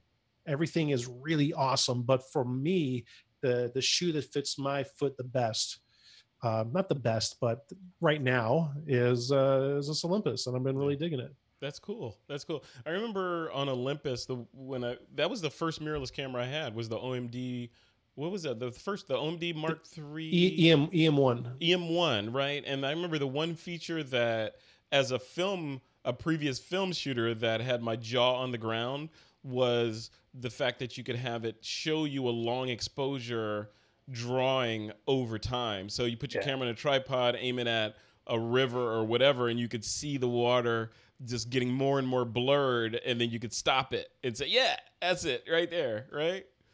So that was really cool. Ron, you can do that with yours, right? You're an Olympus shooter. Yeah, I have a EM1 Mark nothing. Yeah. Yeah, Mark nothing. Mark not. Mark no Mark. And I like I say, I praise and I complain about the cameras because I do like them all. I'm not picking on anybody and all that, but I've had some problems with that. It actually, when I find one of the downsides to the mirrorless for me, and it's an older one by now, I realize it's probably gotten better, but it crashes like a computer sometimes. Oh. Like I had that when I was I was in, for Christ's sake, I was in Prague, once in a lifetime spot. Somebody was watching the kid. I had a moment to get my shot, and I was using that feature you were talking about right at dusk, after dusk, and it just crashed like like a computer that you don't like, fill in the blank you don't like. And I was like, oh my god. Yeah, well, just one of the more. Well, you can't blame the entire system on that one crash. No, but, like I say, it's a great camera. I like it, but it does have some things. Hey, my Mac crashes from time to pretty rarely, but it does crash. But I highly prefer it. I'm not saying it's crap. That's not the point. I'm just saying that there are some things that happen. Yeah. There's always some things. Well, while I'm on you, man, why don't you give us your pick of the week? What's the Ron Pepper pick of the week? Oh yeah, I got an easy one. It's an app. It's the HDR bracketing calculator app. Is out for iPhone or iOS. I guess it's iPhone. And what does that give me? So if you're out walking around in a nice scene outside and you want to bracket, you probably just use the meter and then you just set it to take 3 shots. That's what everybody does, over and under, right? But if you get into a situation like this is my thing that happens to me, you get into an interior situation where it's way wider dynamic range than you really think, you really realize until you start photographing it. 3 is not enough, and you really need to be deliberate about how you're shooting. So the calculator helps people kind of get their head around that. So it gets confusing when you I always tell people when you're starting out, use a meter, like a spot meter in your camera is all you need. Put it on a spot, walk to the darkest place, get a meter reading, walk to the brightest place, aim it out there and get a meter reading. And you can have this, say 10 to 12 stops of difference. And these days, most of us don't think in stops. We don't sit here and calculate 30th, 60th, 125th one. And I can do that in the whole stops, but I can't even do it if you're talking about thirds of stops and stuff. So anyway, the calculator gives you an easy way to, anybody, if you're listening, try it out, hdrsoft.com/EV, like exposure value. That's a free web version. And it's, you plug in the amounts that you found from your camera on the bright and the dark areas. And then you say what your camera is capable of doing, and it tells you how to capture it. Nice. Like it tells you how to set that middle exposure. Almost every camera has you set a middle exposure, and then you choose how many over and how many under. And that gets confusing. Once you do it for a while, you can almost walk in a room and just set it by your own side after you've been doing it a while. But getting your head around it first, it takes some time. So it's free on the web version. I think it's $3 for the iOS version. If you go to hdrsoft.com/EV, at the bottom, I think there's a link to the app if you want to get it for the phone, because again, I hear that request a lot. Hey, can that be on the phone? Yeah. So there they go. And it's not Android yet. However, you don't have to buy it on iOS either, because it doesn't take any data. If you go to that URL I just gave on Safari or on a browser on Android, whatever that is, you can still operate it even without a data connection. Oh, it's like a web app then. Cool. Yeah. So the amount that gets transferred is so minuscule that it doesn't really need it. So you can still try it out. So if anybody's mystified about how to really bracket the heck out of something and get it all right to start with, because if you get it right, the processing is going to be way easier, and you're going to suddenly go, oh, that's what I've been missing. This is what everyone's talking about. That's why I get those ugly fake results, because I didn't cover the range. So if you do, then it makes it a lot easier. So I like that app. It's kind of cool. Like get people maybe trying it again. So. Very cool. All right. Well, thank you guys both for those picks of the week. Giulio with your, and I'll link to those, and we'll link to those in the description for this, in the blog post show notes, and also in the YouTube video. So if you didn't catch that, just look below and you'll find it. So let's close off this segment of the show, guys. Giulio Sciorio, where can people go to keep up with you and check out your work and sign up for that small camera, big picture relaunch? Best thing is just go to smallcamerabigpicture.com. If you want to see anything about my work and specifically, just Google me. All right, perfect. That's easy. Look at that, streamlined. That's Giulio Sciorio. All right, Ron Pepper, can you beat that? The streamlined Giulio outro. panoramanetwork.com. That's it. panoramanetwork.com. All right, guys, that's it for this episode of This Week in Photo. Like I said, we're going to continue the after party for the chat room and answer all the questions. Folks that are listening to this on the podcast or watching the YouTube video, tune in next week and you can hang out with us in the chat room. That's it for this episode of This Week in Photo. It's time to take that lens cap off.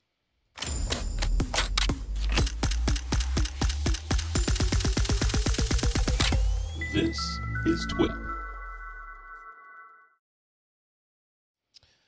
All right, that's it for the live show that's going to go in the podcast, guys. Let's dive into, now we can let our hair down, right? So now it's time to jump into the chat room and engage in there. Let's see.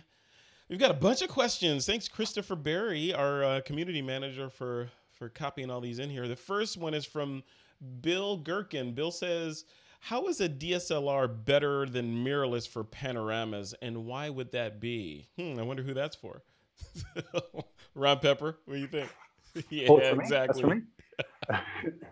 He said, why is it better for panoramics? Yep. I would say the main one is, mirrorless or full frame? I'm sorry, DSLR or full frame? DSLR. He said, how is a DSLR better than mirrorless for panos, and why? The DSLR, I think probably the thing I mentioned earlier was having full frame versus there's. Oh, okay. Yep. I think that's why I said I stick with that, is because I need the full frame. The full frame. Okay. I would consider going to Sony. I do consider going to Sony because there are some improvements. Okay, so full frame is really important for me because I do a lot of 360s and I want to take less photos to get the whole thing. Yeah. So I use a fisheye lens, and if I didn't have a full frame, I wouldn't get as much field of view. So I'd have to take more shots around. So that's the main one. Also, full frame has benefits we didn't mention, like usually, I think always, less noise. And what else did now mirrorless has the advantage of things like opened up bracketing. So that's what Sony would do for me. So I'm pretty sure what I said earlier was about the full frame rather than DSLR. So but are you considering a full frame Sony instead of yeah, Nikon? if it were 10 years ago and I could just go out and buy a $3,000 camera without worrying, but I would probably have done it already. Yeah. But as it is now, I'm in a phase where I've been shooting less, working on changing that hopefully soon, but I've been shooting less, and I can't justify going and replacing my very good system that I have now, even with some things that would be more convenient if I had the full frame Sony. Yeah. But so I think what I was saying was, like, I don't use my Micro Four Thirds camera. It's bad for panoramas, really. Yeah. All right. Do you agree with that, Giulio? Because you're the Micro Four Thirds guy. Yeah, but I really don't shoot panos too often. When I do, it's just more of a casual pano, and I'll use my iPhone for that. It's more like, hey, check this out. This is, I don't get into it, the art side of the panos. I very much enjoy looking at them, though. And just like I really, it's different. Like if you look at something that you don't usually work on, you enjoy it more. At least I do. I'm like, because I don't try to analyze it. It's like, oh, that's just a beautiful image of whatever it is. Yeah. But yeah, larger sensor, less noise, pretty much every time. Yeah. That's the thing, is like with Micro Four Thirds, like they're kind of at a point now where they need to do something drastic with their sensor technology. They need an original sensor, not a hand-me-down from Sony. They really do. Even if Sony builds it for them, they need to design something unique, because when you're looking at like a G9 or an EM1 Mark II, that's like 1,800 bucks. And then you have a full frame A7 III that's like 2,000 bucks. That alone is like, that's a hard sell. Unless you're like, you know what, I want something specific that those cameras have, like I don't know, 4K 60p or whatever it is, and I want some small lenses. If you want high quality lenses with full frame like the Sonys, you're getting really big lenses. You're actually going to have often bigger lenses than a comparable Canon lens. But you know, there's I mean, much the as I answer is it depends, right? It all depends on what you're. It really does. I mean, you really got to look at the system as a whole nowadays. You have to look at the entire system. What I love about Micro Four Thirds is, like, if I want amazing video quality, I can get a Panasonic, even an older GH4 for like $600, and I can put. That's what Olympus I'm being shot on right now, is a GH4. Yeah, I mean, you can put Olympus glass on there or whatever, and it's going to look great. And then maybe I like the way the Olympus camera works for stills. There you go. Or maybe I just like Lumix altogether. You have access to different kinds of glass. So you really got to, at the end of the day, it boils down to your vision, right? So if you have a good idea of the kind of stuff you like to shoot and you're doing it over and over and over again, and you're finding the same pain points over and over and over again with your gear, that'll tell you what you need to buy and avoid. Yeah. If you're not quite sure what you want to shoot, you're just kind of starting out, you're being a generalist, then get something that's affordable and that has a mount that you can adapt to anything, and then go that direction. So I agree. All right, next question up is from Steve Van Sickle. Steve says, I know Nikon killed it before it got out of the gate, but was the DL supposed to be mirrorless? I don't know. It was mirrorless. It was mirrorless? Yeah, it was a fixed lens, no mirror. Okay, there we go. All right. But they put that on the down low and killed it. And then killed it. Ruth Apple says, a couple of questions. What would you most like to see in a Nikon mirrorless? I'm curious to know what is the top wanted feature. Also, who will pick up the slack for pixel peeping if DxO is gone? Good. Both good questions. Take the first one. You want to take the first one? Round one, you take the first one. What would you since you're a Nikon shooter, what would you most like to see in a Nikon mirrorless camera? I think it hit me when we were talking about it, is that I want to see that they've solved. I want to see that they bring everything that I get in the DSLR without losing. Now, there's only a few advantages remaining, but there are a few, and I want to see those remain. And like I say, they need to hit it out of the park with everything. They need to not have any missing things. Maybe find a way to have the most such a responsive viewfinder, electronic viewfinder, that I don't miss having a old-fashioned through the lens viewfinder. Yeah. That's my example. There's only a few things really, and that because they're going to have the advantage of the speeds and things. Don't cut back in. Let me give my example of why I didn't buy the Sony a couple of years ago. That they had a faster shooting. I could bracket what I wanted to. Always coming back to that, right? Yeah. But it's a pain point. That's my pain point. And 4 frames a second, I think it was, or maybe 6. Like, why is it? It's electronic sensor without a mirror. What's the excuse for having whatever it was, not very impressive frames per second? And I'm pretty sure that my theory was that they held back. They didn't have a big enough buffer in the camera to be able to buffer those photos coming in because they're big. Yeah. As the card saved them, because there's a physical limitation there of saving to the card. So they need to buffer what's not saved to the card. But if you don't have a big enough buffer, you're just gonna, this happens to me in real life, you're shooting and it just stops. Yeah. Because there's not buffer space. Yeah. So I'm pretty sure that's why. So don't skimp on that. Get some more memory. It's not that expensive. or buy a Lumix G9 and never buffers. I'm just saying. I can just shoot forever and just keep going, fill up the cart. Giulio, you want to take the second half of Ruth's question? She says, not full frame, is it? What'd you say? The full G9 is not full frame, is it? It's a full Micro Four Thirds frame. It's a full Micro Four Thirds frame. I just because I was so a little bit not sure, I didn't want to go, dude, that's not full frame. We're talking about full frame. No, it's not full frame. Ruth Giulio says, who will pick up the slack for pixel peeping if DxO is gone? What do you think? That's a tough one. I think though, God, if they sell off their assets, I could see that portion of DxO being acquired by like Amazon for DP review. Mm-hmm. Yeah. I think that would be a good fit. Outside of DP review and Petapixel, not a lot of people really care about that stuff. Like there's like DxO charts, which DxO, yeah, I think you're right. DP review seems like the logical thing, because I just noticed this past week. You ever watch the Camera Store TV? Mm-hmm. Those guys got acquired by DP review. They're working for DP review. The Camera Store is still the Camera Store. Well, the Camera Store is still the Camera Store. The team that was doing DP or doing Camera Store TV, the YouTube channel, is now DP Review TV. So DP Review, which is owned by Amazon, by the way, just in case there's any confusion, is they're doing the Pac-Man action now. So I got such mixed feelings on that, man. What, that Amazon owns DP Review? No, good for Phil Askey when he sold it. I think he sold it for like $1 million or $2 million back in the day.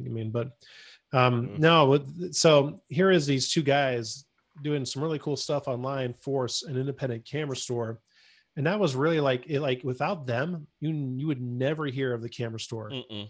Right? You just wouldn't. Because I'm in Austin, Texas. I'm not going to go shopping for cameras in Canada. Mm-mm. I still won't. But at least I know who the Camera Store is. They probably just going to pay them enough, And a second, my other thought is like, dude, Amazon's dough. Good for the guys that Jordan and whatever their other dude's name is for getting that. I'm sure it's an upgrade in pay and it'll have an upgrade in their life with their families. That's great. But dude, in Seattle, like Amazon couldn't find other people to build that out. You mean locally to the US, you mean? Yeah, they couldn't find somebody in Seattle. There's tons of good creators in Seattle that could have, they could have hired and rocked it out. It's just weird. I have a love-hate with DP Review because they make really good reviews, but they don't make really good photos. Yeah. And I think in the future, if you're making a review, you should be a pretty darn good photographer, not like the usual cheesy, and then sorry. It's just like but to dive a little deeper, it's too bad you're not recording this because this stuff would ruffle people's feathers too. Oh, it's being recorded. It's being recorded. Make no mistake. What's that? We're recording. We're streaming. Oh, good. Good. So the thing is, there are people that buy a camera because of what it can do based on brochures and marketing, and that's their big thing. Like, I have this camera that can do da da da da. And then there are other people that have a camera and make it do awesome stuff because they are the artists. Now, neither one is better than the other, but I think we just need to understand that when you're in the realm of the DP review and Petapixel, those are the pixel peepers, and beyond that, it's not like a place where you go and like, I want to consume really good quality crafted photography. Oh, DP review, Petapixel. Yeah. Yeah. You don't go there. You're like, I kind of want I want tabloid journalism for photography, Petapixel. I want, reviews and go into a forum that if people talk to me like that in real life, I'd punch them in the face. I'm going to go DP review, Tell it like it is, Giulio. This is a taste of what you're going to get on Small Camera Big Picture, by the way. So, Giulio, dude, I got no contracts. I'm like free as a bird. It's free. Uh-oh. Yeah. All right, guys. I'm going to put you guys in speed round mode because we're running really long here, even if this is the after party. So be really quick on these. The next question is from going in the podcast or not going in the podcast. No, this is not going to be in the podcast. But this will maybe be on YouTube. It most likely will be on YouTube.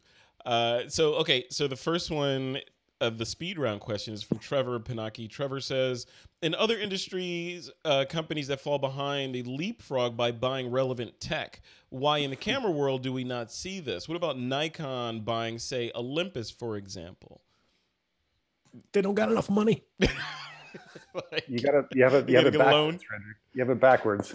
Yeah, or Olympus buying Nikon? Kind of like the smug mug flicker thing.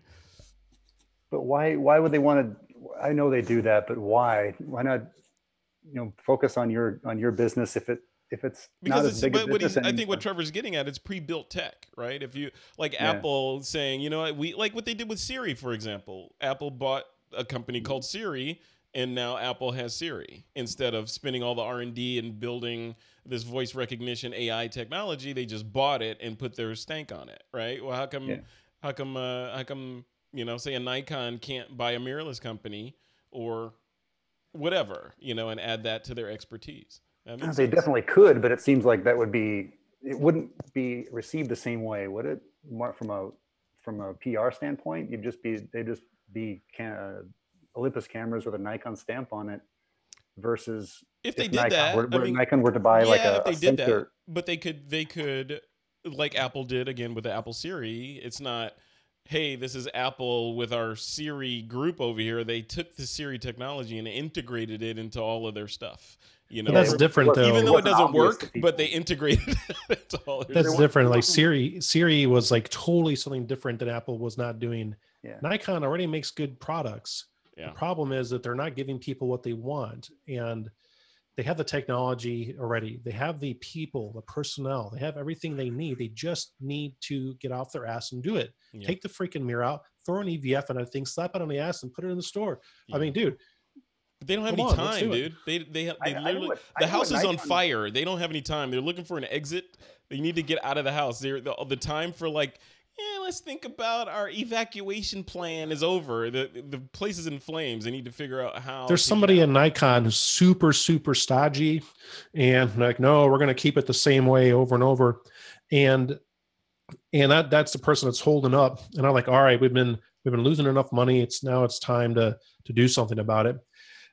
Just to give you guys a little one, when I was working with various camera organizations, one things I right, like Chip said, like Sony buying Minolta, exactly. But Minolta was dead, so someone made by Nikon. But talking to people, asking the engineers, why does the software continue to get developed for cameras when it sucks so bad? Right. And they're like, in Japan, they don't want those companies, people at those companies, to lose their jobs, so they're basically keeping them around. And that was the unofficial / official answer that I got from several people behind the scenes. I'm like, really? Like in the States, you'd ask to be fired, Yeah. Well, I have some standing in that area, actually. That is very Japanese culture. It is. So I was in a different industry, but I did an internship there, and I saw how that works. Is they just hide people, they don't fire them. Mm-hmm. But I do think because of that, maybe my solution won't work. But I have an idea just from this show. Nikon needs to buy, ready? DxO. I knew you were going to say that. Ooh. For what? Huh? For the software, because Nikon has we're in the after party. Nikon has shitty software. DxO has good software, but they don't seem to have a business anymore. Yeah. So seems like a nice. Still hasn't produced this mirrorless wonder camera that people are hoping to God that Nikon has, which is weird because it's like there's all these good cameras out already that don't have a freaking mirror, Yeah. That's the whole challenge. All right, here's the next one. I'm gonna skip that one. Okay, Steve Van Sickle says, do you think Flickr can revive its community / discussion activity, or do you think we'll fill a different need for photographers? I guess under the Smug Mug umbrella. I feel like Flickr was already sort of a dinosaur and didn't really keep up. Thomas Hawk would disagree with you. Thomas Hawk is. I'm going to get him on, by the way. He's very bullish on Flickr. I know there's a lot of people that use it seriously, but whenever I see it, I feel like it's just an old-fashioned thing that didn't keep up in a way. But this is just me looking from the outside in. So I really think that Smug Mug, didn't they buy it for the user base? Mm-hmm. Isn't that their whole? I think so. I think if you look at, I have no insider information, obviously, but I think if there was a whiteboard that I can imagine at Smug Mug HQ, there would have been a very simple formula of this many millions of users. Out of this many millions, this percentage will convert to paying Smug Mug members. Is that resulting dollar value worth it? Yes. Boom. Pull trigger.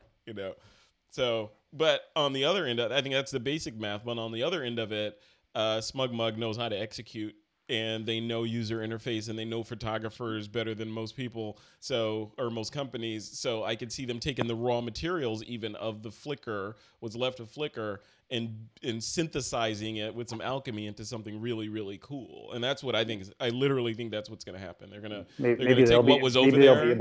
Maybe they'll be able to monetize some of the Flickr users' catalogs for the user. Not like maybe they'll be able to give that a nice light under the behind. I think they'll take what was Flickr. They'll take Flickr, which is not bad. I mean, the service was just a victim of Yahoo's failure to execute.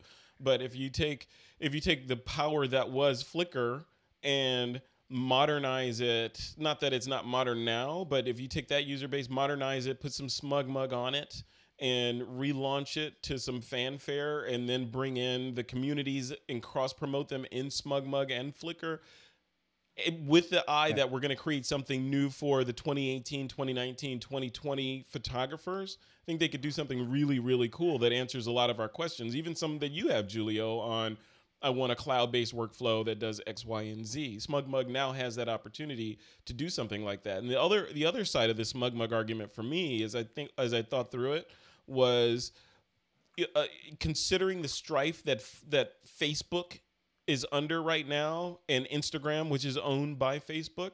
They're all under this sort of privacy, what are you doing with my data kind of thing, Cambridge Analytica. Billions. Yeah, etc. It seems like this is a clear opportunity for a Flickr / SmugMug to come in and create an alternative, create the next party for photographers to move to from, say, an Instagram, right? They could easily do that now. I'm excited. Like, I'm pretty pumped. I was on SmugMug, I think in 2006, right when they launched, when that was right around when I first started shooting. It really helped me grow. And then I just, over time, I just stopped using it for a variety of reasons. But I remember like getting like tech support from the people that started it.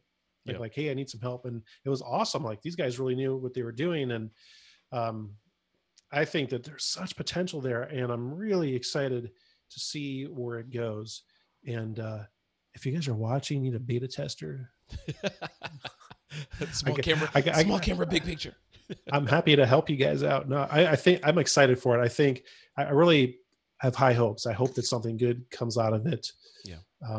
Because photographers need something, man. Like Instagram for photographers sucks. For brands, it's great. But for photographers, it's garbage. It degrades your image.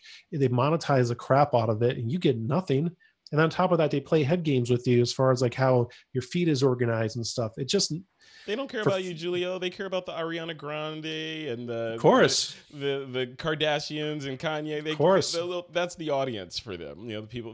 You professional photographers can pound sand for the most part, right? I would love a really robust, authentic social network for specifically photographers, not for people that, hey, I'm going to make an ad and fake it, and hey, I got a squash ball and that's my ad and I'm going to put that on my feed. Like real, like photographers that love the art, whether they're wherever they are in their creative career.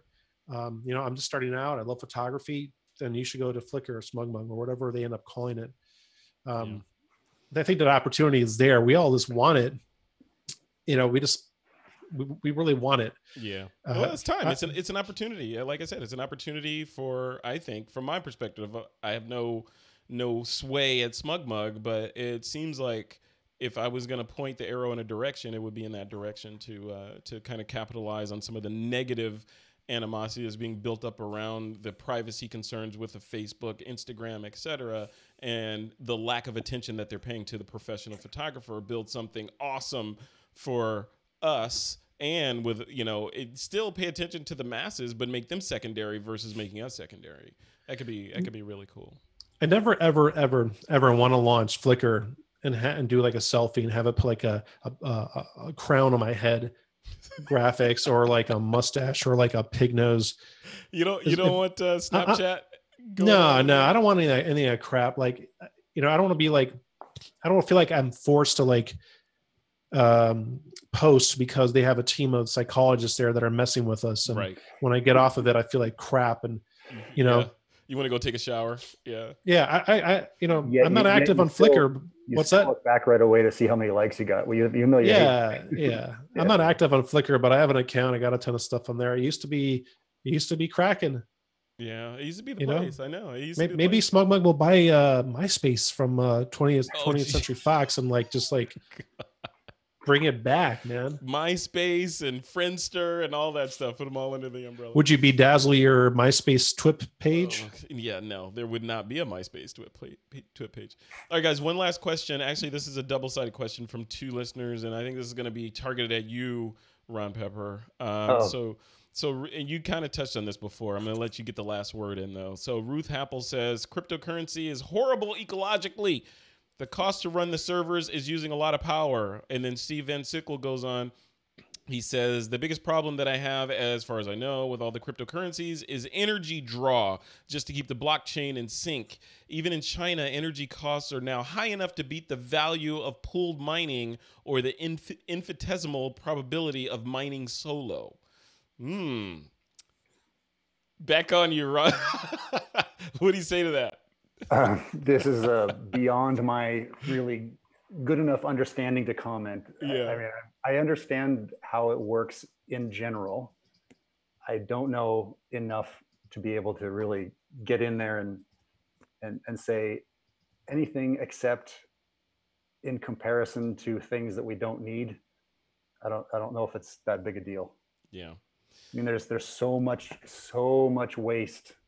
So much waste. In other words, you're saying if the existing financial system, if you look at that in comparison to, say, a blockchain system, how much energy is the existing financial system taking versus what a bunch of miners running servers and graphic cards what they're taking? Yeah, and then the potential gain that you overlay on top of that, right? Yeah, I guess that, and not only the financial system, but just so many things that the only reason that they're related is that they're things that we as individual people can't really control and change in the world. And there's just so much waste that goes on that I think the benefit is so great that because it's more than just the energy, it's the inflation, the quantitative easing of adding trillions and trillions of dollars that makes our prices go up. All those printed money goes to the banks. Yeah, they have the money and the power. They lend it out to us and make money on it. It's just horrible. There's layer upon layer upon layer of reasons that this is better. We're gonna do a one-on-one live stream show with the chat room, and this gets out way outside of the ideas of photography. That's why, to certain people, I promise I'm not kooky, but it'll sound like I am but that's why, talking to you guys, and I don't want to if you want to talk about this, actually, if you want to ask those questions, guys, Ruth sounds cool, by the way. And Steve, the other person. Yeah. Okay. Free Talk Live. Free Talk Live. Oh, yeah. Okay. It's a show that is more. It's not about photography, and it's really not about anything except what you call in about. But it comes from people that know about these kinds of things, not in a technical way. And I heard about these things initially years ago on that show. Nice. It's a call-in radio show. It's podcasts. It's outside of the photography, so I kind of hate even talking about it here. Hey, but if you want to ask those things, there are things that do exist outside of photography. I'm told. So I want to talk about how it benefits us. Just like how does having a bank account benefit you? In a lot of ways, you can write checks and and you can do all those things. You can get loans to increase your business. Yeah. That would be photography related. And how the blockchain will help us do those things better and new things we haven't even thought of yet. Those are the kinds of things I want to talk about when we do shows like this. So I just kind of hate to get into the mining part. I don't really know. We'll do that. We'll do that another time. Yeah. All right, guys, let's wrap it up. That's the end of this after party. This is the first TWiP after party. Thanks to both of you guys for coming on. Thank you to all the folks in the chat room and Christopher Berry for doing your thing in there. I appreciate that. Thank you to our sponsor, format.com/TWiP. Make sure you go over there so they know that I'm sending traffic to them. so that I can have them sign on again for next quarter. Giulio, let's end it with you, man, or with both you guys. But Giulio, starting with you, what's your location on the web where you want to direct people to? Just go small camera, big picture. Easy peasy. All right. Small camera, big picture. And Ron Pepper. What about you, man? Well, I'll give I'm Ron Pepper on Twitter. I've been telling myself to get back into it again. Twitter. It's becoming, I don't know, relevant again, I guess. I don't know. I've heard of that. Yeah. I may have to start using that more aggressively too.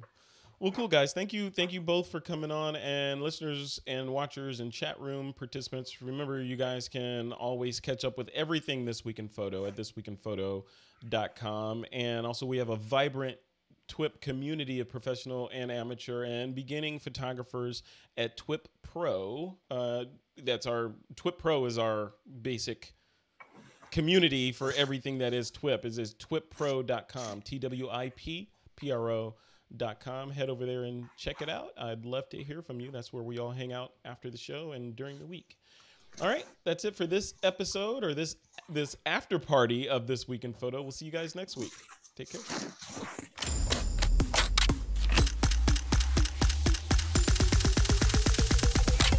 This is TWiP.